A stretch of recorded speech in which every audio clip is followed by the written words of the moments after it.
अनजान में शिवरात्रि व्रत करने से एक भील पर भगवान शंकर की अद्भुत कृपा। ऋषियों ने पूछा, सूत जी, पूर्व काल में किसने इस उत्तम शिवरात्रि व्रत का पालन किया था और अनजान में भी इस व्रत का पालन करके किसने कौन सा फल प्राप्त किया था? सूत जी ने कहा, ऋषियों, तुम सब लोग सुनो, मैं इस विषय में एक निषाद का प्राचीन इतिहास सुनाता हूँ जो सब पापों को नाश करने वाला है। पहले की बात है, किसी वन में एक भील रहता था जिसका नाम था गुरुद्रुह। उसका कुटुंब बड़ा था तथा वह बलवान और क्रूर स्वभाव का होने के साथ क्रूरतापूर्ण कर्म में तत्पर रहता था। वह प्रतिदिन वन में जाकर मृगों को मारता और वहीं रहकर नाना प्रकार की चोरियां करता था। उसने बचपन से भी कभी कोई शुभ कर्म नहीं किया था। इस प्रकार वन में रहते हुए उस दुरात्मा भील का बहुत समय व्यतीत हो गया था। तदंतर एक दिन बड़ी सुंदर एवं शुभकारक शिवरात्रि आई, किंतु वह दुरात्मा घने जंगल में निवास करने वाला था, इसलिए उस व्रत को नहीं जानता था। उस दिन उस भील के माता पिता और पत्नी ने भूख से पीड़ित होकर उससे याचना की कि वनेचर, हमें खाने को दो। उसने इस प्रकार याचना करने पर तुरंत धनुष लेकर चल दिया और मृगों के शिकार के लिए सारे वन में घूमने लगा। देवयोग से उस दिन कुछ भी नहीं मिला और सूर्य अस्त हो गया। इससे उसको बड़ा दुख हुआ और वह सोचने लगा, अब मैं क्या करूं, कहाँ जाऊं, आज तो कुछ नहीं मिला। घर में जो बच्चे हैं उनका तथा माता पिता का क्या होगा, मेरी जो पत्नी है उसकी भी क्या दशा होगी। अतः मुझे कुछ लेकर ही घर जाना है, अन्यथा नहीं। ऐसा सोचकर वह व्याध एक जलाशय के समीप पहुंचा और जहाँ पानी में उतरने का घाट था वहां जाकर खड़ा हो गया। वह मन ही मन यह विचार करता कि यहाँ कोई ना कोई जीव पानी पीने के लिए अवश्य आएगा। उसी को मारकर कृतकृत्य हो उसे साथ लेकर प्रसन्नता पूर्वक घर को जाऊंगा। ऐसा निश्चय करके वह व्याध एक बेल के पेड़ पर चढ़ गया और वहीं जल साथ लेकर बैठ गया। उसके मन में केवल यही चिंता थी कि कब कोई जीव आएगा और कब मैं उसे मारूंगा। इसी प्रतीक्षा में भूख प्यास से पीड़ित हो वह बैठा रहा। उस रात के पहले पहर में एक प्यासी हिरनी वहां आई, जो चकित होकर जोर जोर से चौकड़ी पर भर कर रही थी। ब्राह्मणों, उस मृगी को देखकर व्याध को बड़ा हर्ष हुआ। उसके वध के लिए अपने धनुष पर एक बाण संधान किया। ऐसा करते हुए उसके हाथ के धक्के से थोड़ा सा जल बिल पत्र पर नीचे गिर पड़ा। उस पेड़ के नीचे शिवलिंग था। उस वक्त जल और बिल पत्र से शिव की प्रथम पहर की पूजा संपन्न हो गई। उस पूजा के महात्म से उस व्याध का बहुत सा पातक तत्काल नष्ट हो गया। वहां होने वाली खड़खड़ाहट की आवाज को सुनकर हिरनी ने भय से ऊपर की ओर देखा। व्याध को देखते ही व्याकुल हो गई और बोली। मृगी ने कहा, व्याध, तुम क्या करना चाहते हो, मेरे सामने सच सच बताओ।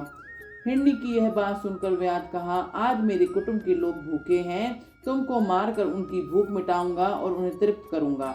व्याध का वह दारुण वचन सुनकर तथा उसे रोकना कठिन था, उस दुष्ट भील को बाण ताने देखकर मृगी सोचने लगी, अब मैं क्या करूं, कहाँ जाऊं, अच्छा कोई उपाय रचती हूँ।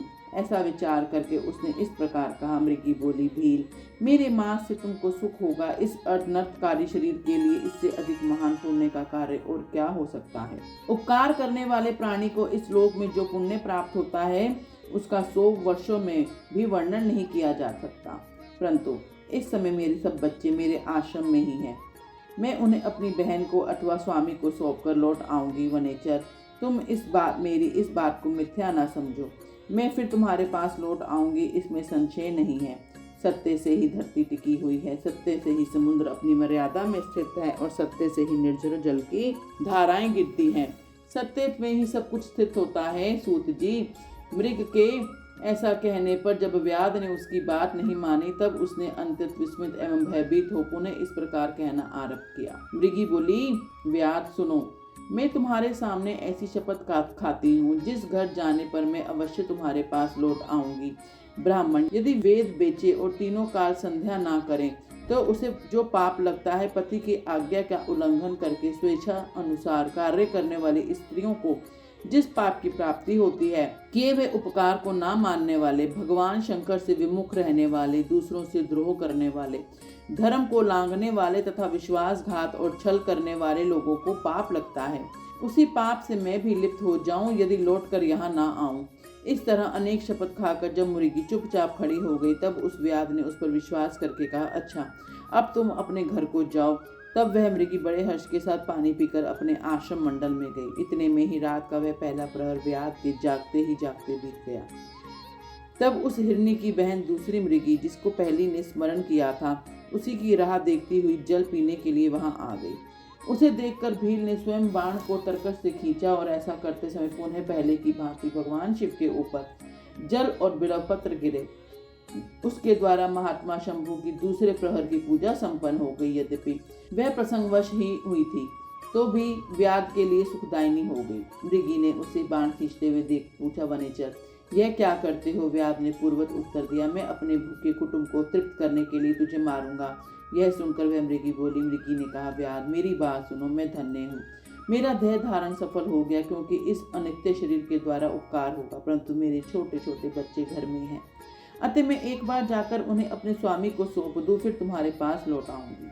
व्याध बोला, तुम्हारी बात पर मुझे विश्वास नहीं है, मैं तुझे मारूंगा, इसमें संशय नहीं है। यह सुनकर हिरनी भगवान विष्णु की शपथ खाती हुई बोली, व्याध जो कुछ मैं कहती हूँ उसे सुनो। यदि मैं लौट कर ना आऊं तो अपना सारे पुण्य हार जाऊं, क्योंकि जो वचन देकर उससे पलट जाता है वह अपने पुण्य को हार जाता है।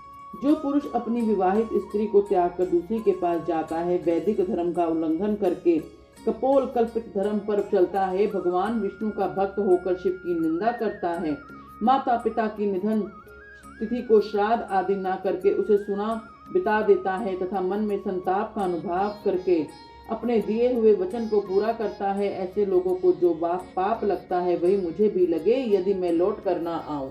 सूत जी कहते हैं, उसने ऐसा कहने पर व्याध ने उस मृगी से कहा, जाओ मृगी। जल पीकर हर्षपूर्वक अपने आश्रम को गई। इतने में ही रात का दूसरा प्रहर भी व्याध के जागते जागते ही बीत गया। इसी समय तीसरा प्रहर आरंभ हो जाने पर मृगी के लौटने में बहुत विलंब हो जान चकित हो व्याध उसकी खोज करने लगा। इतने में ही उसने जल के मार्ग में एक हिरण को देखा। वह बड़ा हृष्ट पुष्ट था।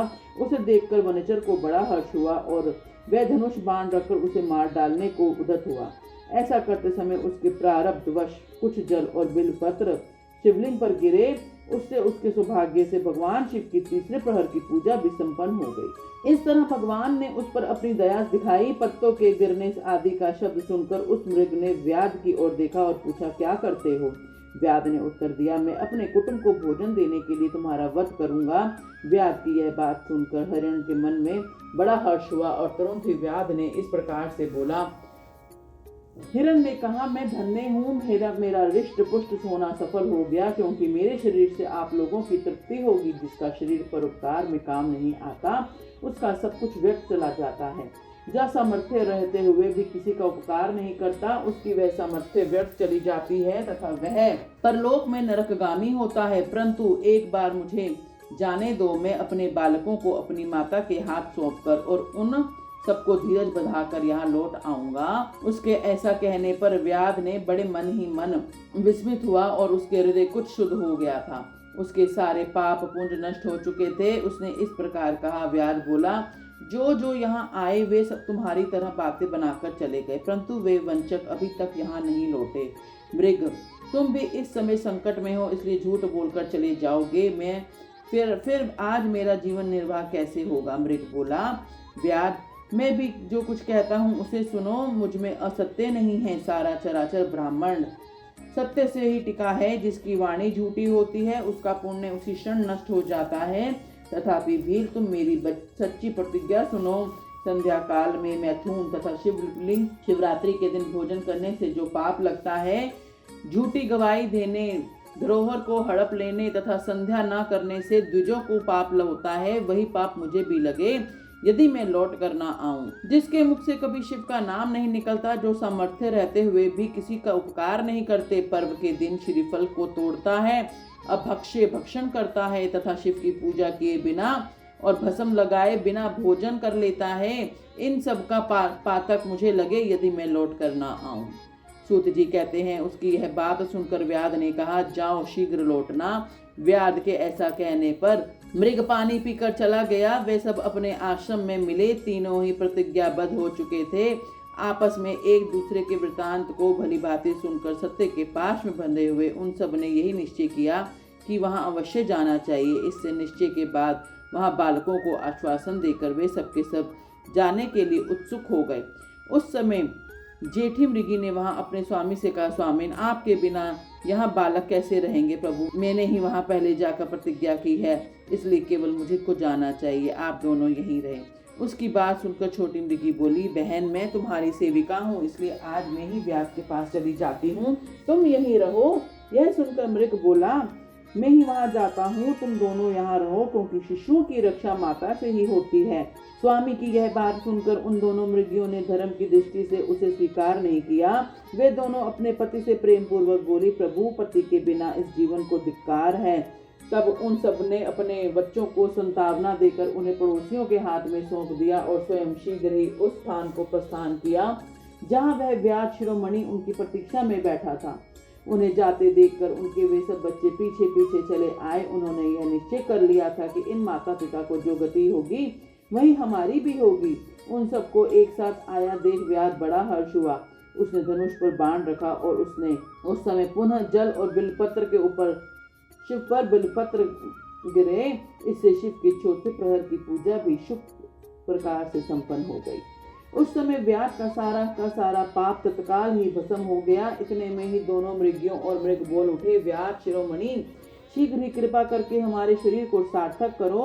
उनकी यह बात सुनकर व्यास को बड़ा विस्मय हुआ। शिव पूजा के प्रभाव से उसको दुर्लभ ज्ञान प्राप्त हो गया। उसने सोचा, ये मृग ज्ञानहीन पशु होने पर भी धन्य है, सर्वथा आदरणीय है, क्योंकि अपने शरीर से ही परोपकार में लगे हुए हैं। मैंने इस समय मनुष्य जन्म पाकर भी किसी का पुरुषार्थ का साधन नहीं किया, दूसरे के शरीर को पीड़ा देकर अपने शरीर को पोसा है, प्रतिदिन अनेक प्रकार के पाप करके अपना कुटुंब का पालन किया है।